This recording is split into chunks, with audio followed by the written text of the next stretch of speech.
Lying comfortably on the floor, please bend your knees up. And this is the third part to our series this month. Not to worry if you've missed any. We'll try to connect it all. So remembering the very first movement, pressing through your feet, feeling the connection of your feet through your legs into your pelvis, and releasing. And seeing if you can soften your abdomen and your low back and your pelvis so that each time you press through your feet, you allow your pelvis to roll and your low back to come a little closer to the floor.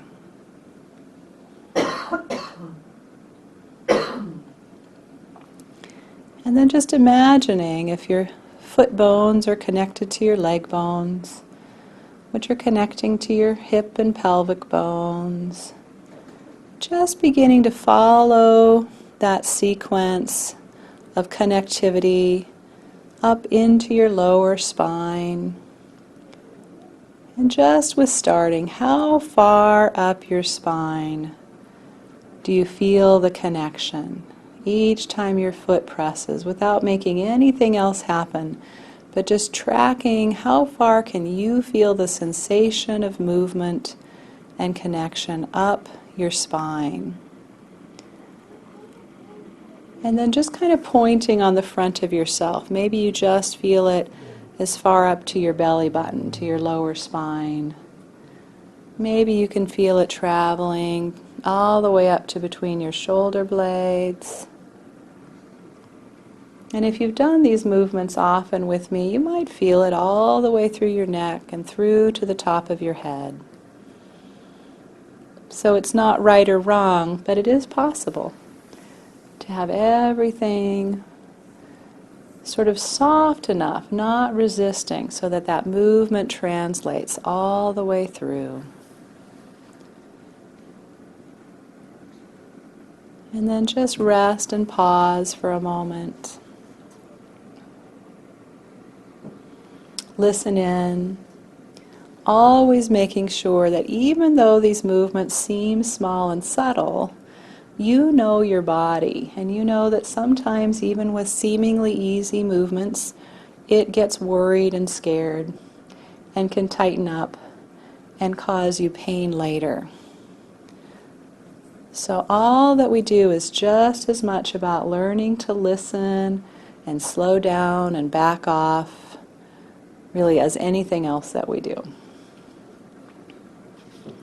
And then go ahead and interlace your hands. And if you're able to, put them behind your head. If you have any pain in your shoulders, you could maybe just put one hand behind your head. Sometimes you could just place your hands on maybe either side, like by your ears or your temples. And of course, if it's just too much for your shoulders, then don't do it, and we'll just imagine it. So if you're able to, draw your elbows towards the center and just begin to lift your head, just unweighting it. So it's not even a lifting, it's just taking the weight off the back of your head and setting it back down. And really listening, when do you inhale and when do you exhale? Do you inhale as you raise your head up and exhale as you lower it? Or maybe you find that it's easier to lift the head on the exhalation, resting it down on the inhalation.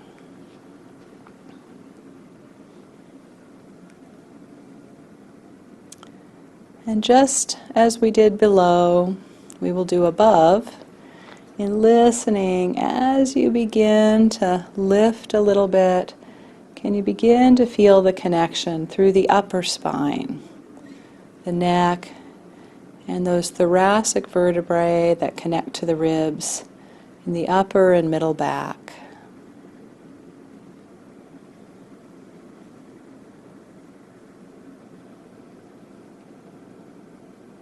Good. And then just rest your arms down for a moment. Listening in, making sure your shoulders are happy and your neck is happy.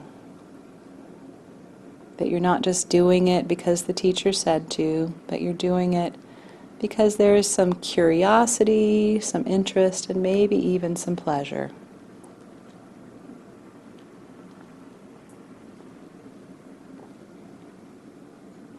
Since the body already knows pain so well, when we do these movements, we don't need to reinforce that movement hurts. We want to re-educate the brain that movement can be neutral or pleasurable. It is possible. And again, bend your knees up and put your hands behind your head.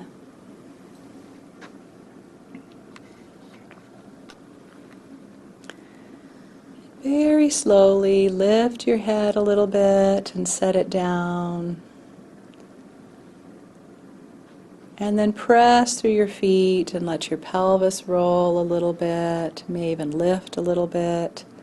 And as you set your pelvis down, you can begin to lift your head up and see if you can find a natural and easy rhythm, as if you're just rocking back and forth. You lift your head and maybe you feel the movement down your spine into your pelvis and feet. And as you set your head down, you begin pressing with your feet, rolling, maybe even lifting a little bit your pelvis, feeling the connection through the head. So top down and bottom up, gently rocking, as though you're just a little ship on the ocean, softly rocking to the moonlight, breathing, noticing when you breathe, noticing when does it feel natural to inhale, when does it feel natural to exhale.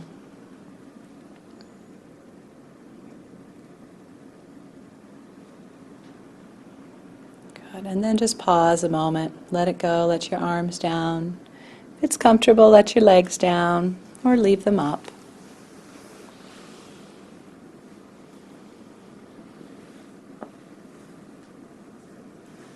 Just notice how you're lying here now.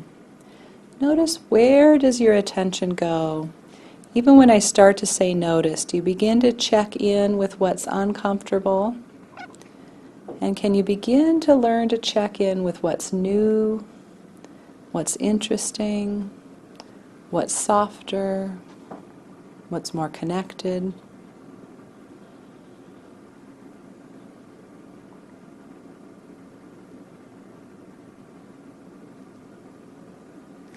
And again, please bend your knees up. Before putting your hands behind your head, go ahead and interlace them over your chest, and then move them one finger over so you're interlaced non-habitually. So just move one finger, good, and just kind of sense that again. It's kind of an interesting feeling. Shift them back to the habitual way that you just would naturally interlace them. Feel what that feels like. And then one more time, shifting non-habitually. Curious, huh?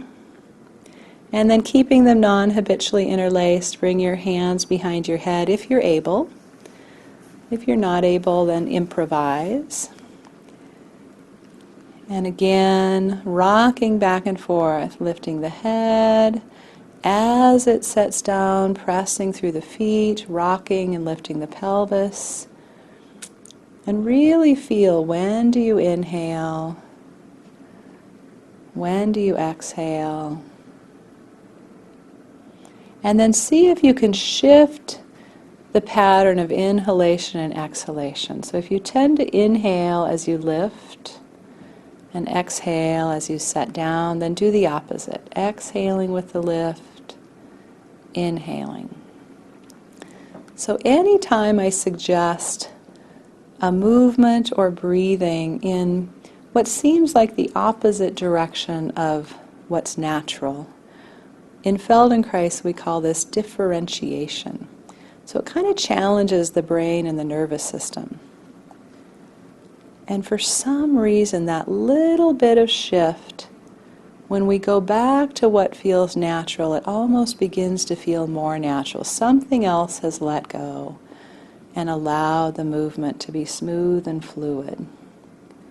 So when you're ready, shift back to allowing the breath to come and go in the most natural way with this rocking movement.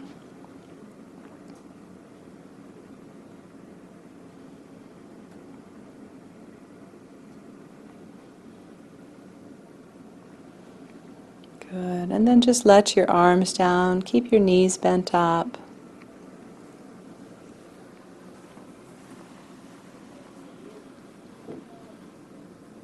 And just a couple times here at the end, going back to the beginning, pressing through your feet and just feeling the rocking through the pelvis.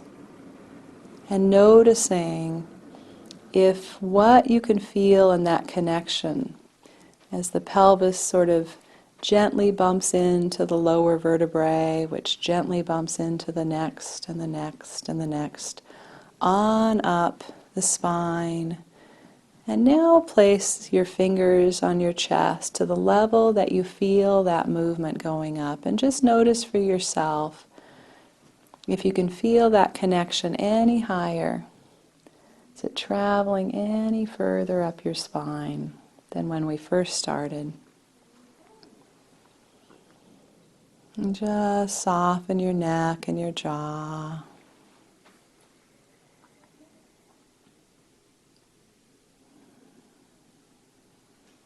And again, come to resting.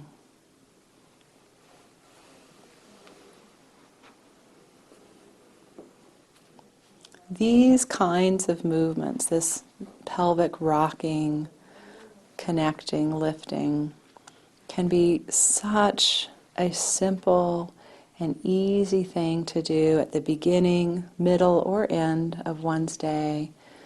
When you're feeling any part of your low, middle, or upper back tightening up, just to lie on the floor and feel the connection.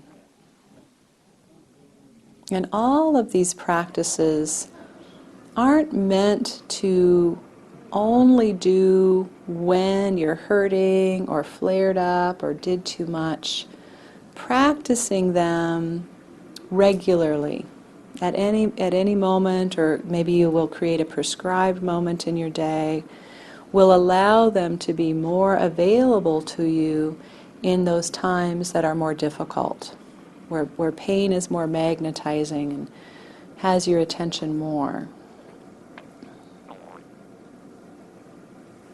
So when you're ready, take your time to roll to your side and come up to standing, and we'll just see how this feels in another position. Thank you.